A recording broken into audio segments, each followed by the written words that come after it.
Hello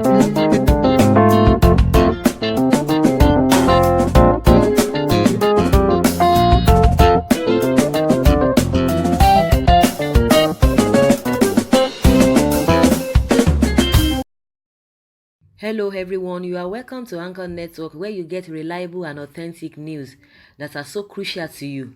I say big thank you to everyone who has been part of this channel and who has taken time to subscribe. And if you are yet to subscribe, I say please click the red subscribe button and also the bell icon. The bell icon will allow you to get notified anytime we publish any news. Nnamdi Kanu arrived to European Parliament to discuss Biafra referendum. The leader of the indigenous people of Biafra, IPOB, Nnamdi Kanu, has arrived at the European Parliament in Brussels. Nigeria News report that the IPOB leader arrived at the European Parliament building in Brussels on Tuesday, September 10th, after accepting the invitation of a few members of the European Parliament. This online news platform understands that Kanu will use the opportunity to address the burning issue of Biafra agitation as well as what a new Biafra means for Africa. Nnamdi Kanu arrives European Parliament. Kanu had earlier taken to the microblogging site Twitter to reveal that he had received an invitation from a few MPs to grace the European Parliament.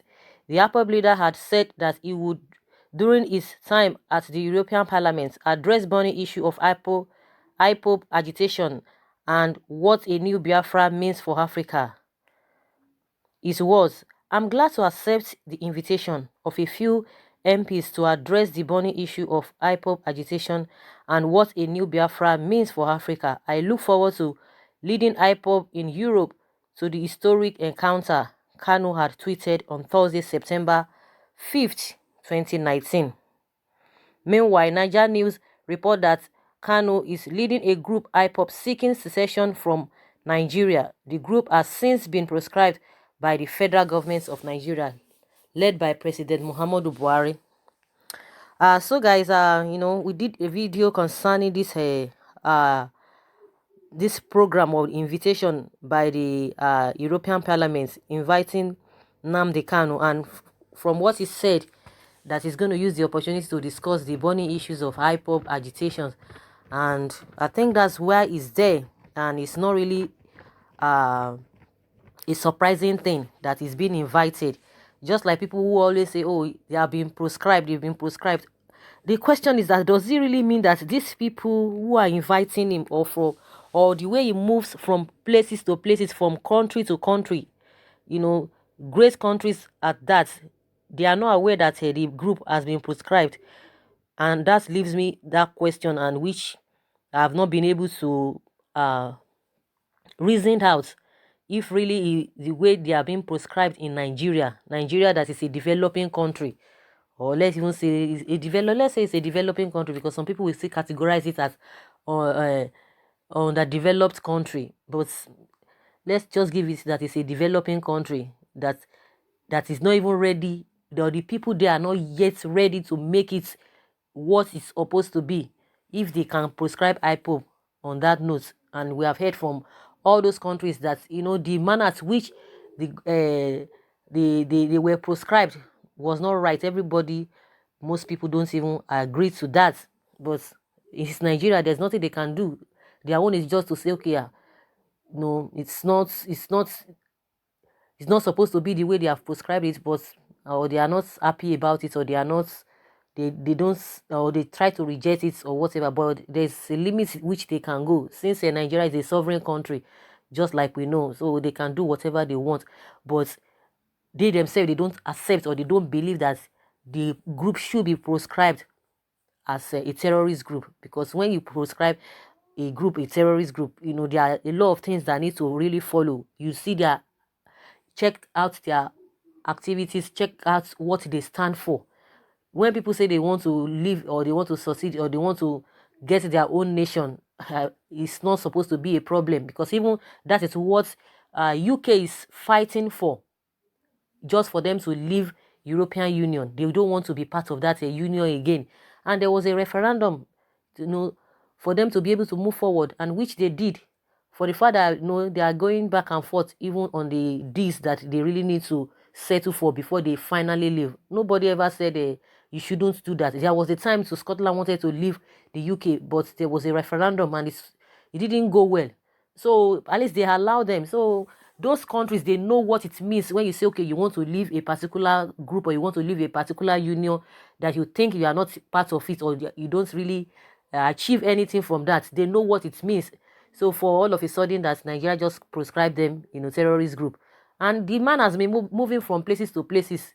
And all those countries, they've never rejected him. They never accused him. They never arrested him. They never say, oh, you have been proscribed a terrorist group or the leader of a terrorist group, that you shouldn't come to our country.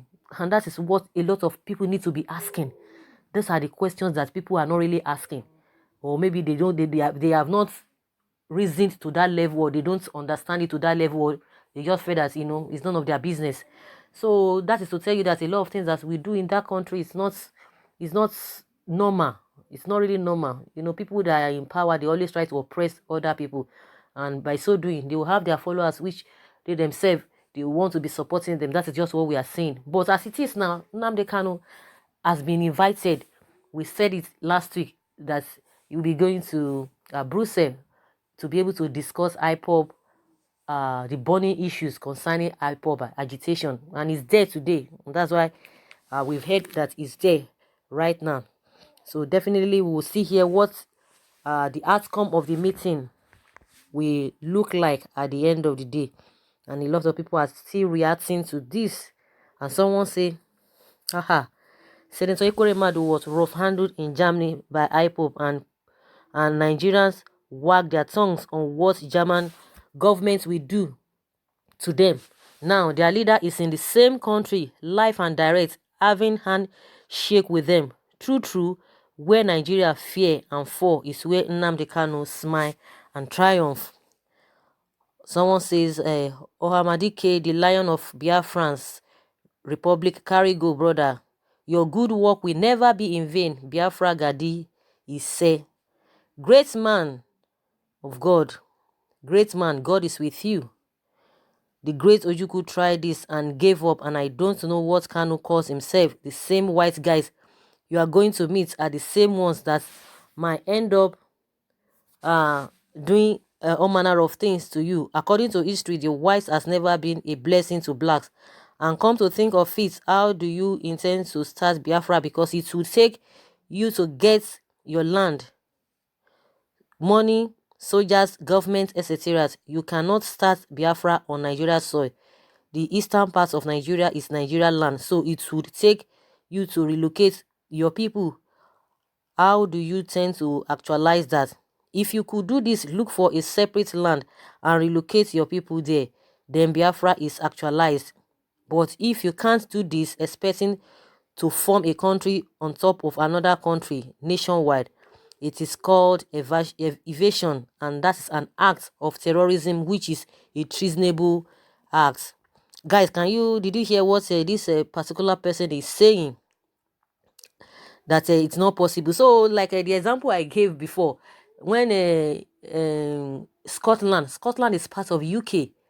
When Scotland wanted to leave, did they tell them not to leave? Did they say you have to take your land elsewhere? Some people just talk. I don't even understand.